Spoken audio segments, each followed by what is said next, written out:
So today we're talking about a watch collection, but it's not mine this time. This is my wife's watch collection. I'm gonna go through these in the order of what she wears the least to what she wears the most, and it's also gonna kind of coincide with when she received them. Now, I've obviously been into mechanical watches for a while now, since just barely before she and I met. So I have tried to get her obsessed with this hobby as well. And a lot of these are ones that she really enjoys wearing and will set herself and do everything with, and typically knows what's inside all of them because she watches these videos as a kindness to me. Now, the first watch here that she wears now, I guess the least often, that is this Orient. Now, this watch I gave her, I think when we were dating very early on in our relationship, because I had just gotten into mechanical watches, or I had been in them for a little while. I think I just owned the Explorer in the back over there. I think there's nothing those of us who are really into a hobby enjoy more than sharing it with someone that you care about. And so I got this Orient for her, and she wore it all the time. This has a mother of pearl dial. The look of this watch, I think, is the example of what you can get at a great price, especially entry level stuff like this. You're gonna be able to find this sort of aesthetic sometimes at 50 times the price with this mother of pearl dial, where you're getting it, I think, at a very good bargain. Not to mention the fact that Orient being part of Seiko means you're gonna have a very good movement in it at the same time. She enjoyed this for a really long time, wore it all the time. It's been sitting in the collection. I think she's been choosing other ones over it, which is why it hasn't been worn as often, but still a great watch, and one that I still, when I look at, remember the very early days of us together. The second watch here actually originally was my watch, and that is this Seiko 5. Now this Seiko 5, I originally got for myself back when I was still an installer. My family and I own a manufacturing company, but before we were a manufacturing company, we were contractors. So I was out building on people's houses all the time. And so when I would go out, I wanted to start wearing a mechanical watch, and I thought, what better than a Seiko 5? Well, I know it sounds crazy to wear a watch like this out there building stuff. I wanted a mechanical watch, and this was the best affordable way for me to do it. I figured if it get banged up, then so be it. But I wanted to wear something that was nice, you know, on a hard day. It was just something nice for me at the time. And she picked it up because she liked the look. So it found its way onto her wrist and then into her collection pretty quickly, I guess, probably about 2 months after I got it. And it's been in there ever since. I think you can't really go wrong. This is a great mid-size case. This is a 38 millimeter. She still kept it on the original strap. You can see we kind of run out of links here, where she has a particularly small wrist, and so a lot of these watches are sized so small that I have struggled to find enough links, or can take enough links out. On one of these watches, I've actually punched a new hole for the strap in order to fit her wrist. So it's very, very small. I can't even try and fit it on my hand. Obviously, see-through case back here. It's just one of those watches I think I featured on the channel really early on, where when you're looking at a watch in around $100, you cannot go wrong with a Seiko 5. I think it fits into any collection, and it's just something that, you know, is great to see. So that's 2 watches from Seiko. Before we get really into the 3 watches that she probably wears the most often. Now, the first watch here, I would say her core 3 that she wears the most often.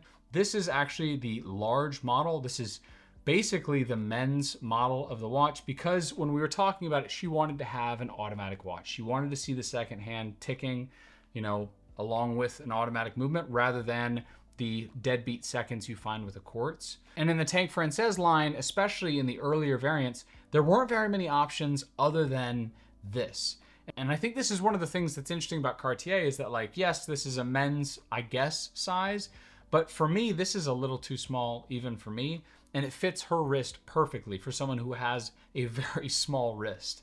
This has always lived on this bracelet. I've never seen it on anything else. She's never asked me to put it on anything else.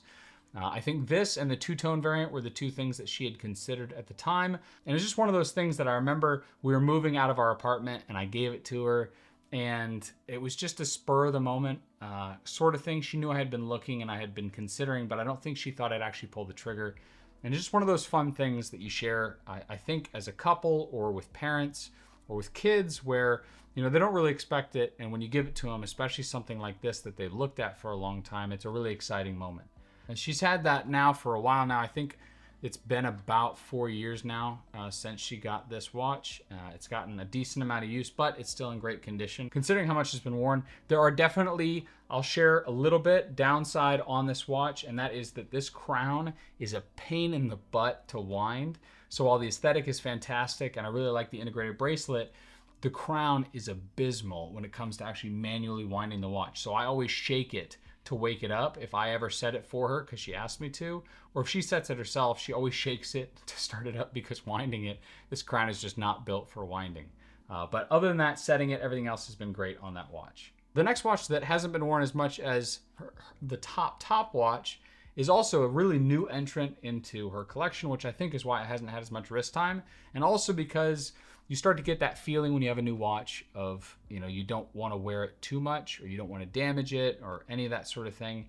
And that is this right here. This is a Rolex Datejust. This is from the 1980s.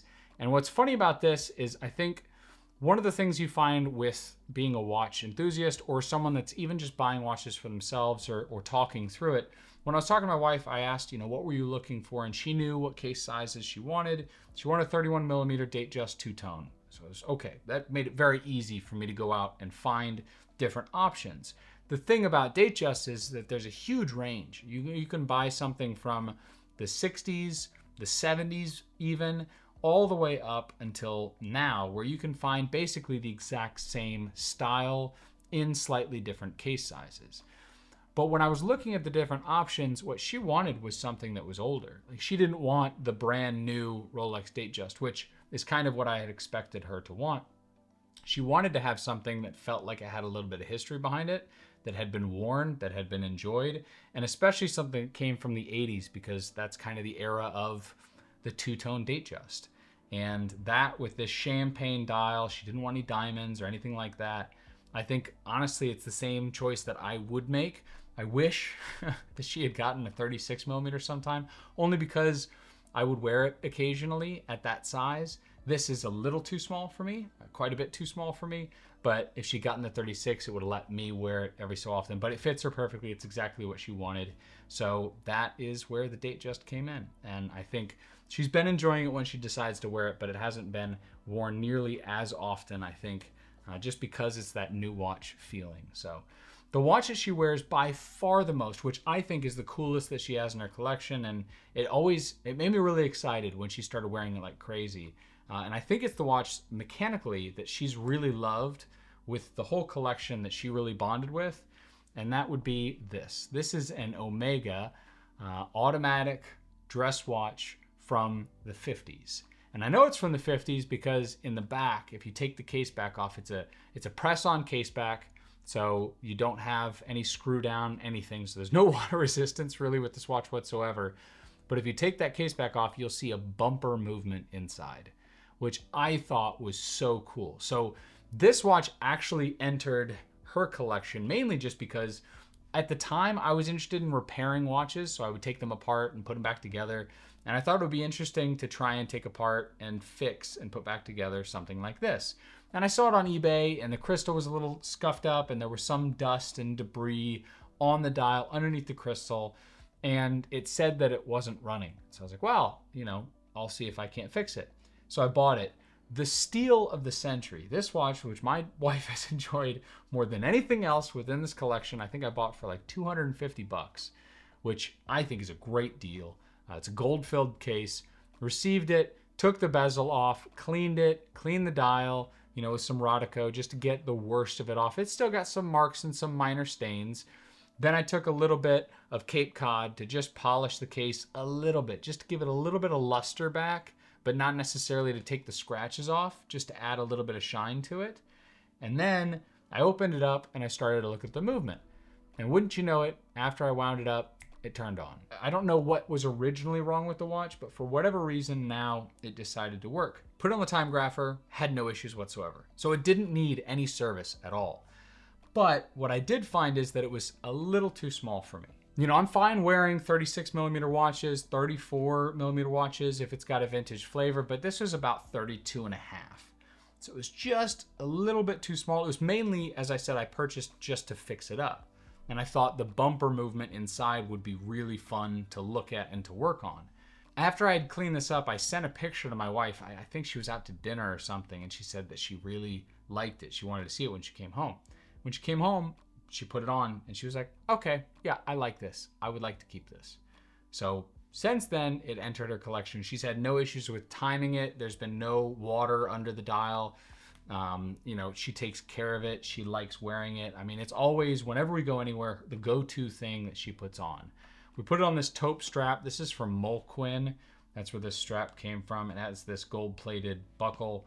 And their strap here is as small as you can get it. And even then, I still had to punch another hole here to fit her wrist because it was just still too big. So then every so often when we go out to the dog park or to do something normal that you do on a day-to-day basis, she'll wear this Omega bumper movement and I'll wear my 1969 Omega Speedmaster. And it's fun. You know, you feel like you're wearing the two vintage Omegas, and for those of us who are, you know, really nerdy about this sort of thing, it's enjoyable to have those little moments where you feel like both of you are wearing, you know, the same brand from 60, 70 years ago. And it's just a fun moment, I think, to share with your partner and to have a little bit of fun with this sort of hobby. So that's the Omega Automatic, and that is definitely by far her favorite watch. But that's her watch collection, at least at this moment. I will be doing my watch collection shortly. I do that typically the early part of November or the late part of October, so it should be a couple weeks, so subscribe if you want to see that. My biggest question would be, you know, let me know in the comments below what sort of stories you guys have with your loved ones and some of those experiences that have helped bring you together. My dad's been getting into watches recently, which has been really fun for us. You know, what stories do you guys have that are like that with your parents or your partners or your kids, where it's just been an enjoyable experience you can have around something that is as silly as watches, but still that is fun to kind of experience over the years and to see things, mementos basically from your past. What are those sorts of stories? Feel free to share them in the comments below. I'm happy to talk to you guys down there. And I'll see you in the next one. Take care.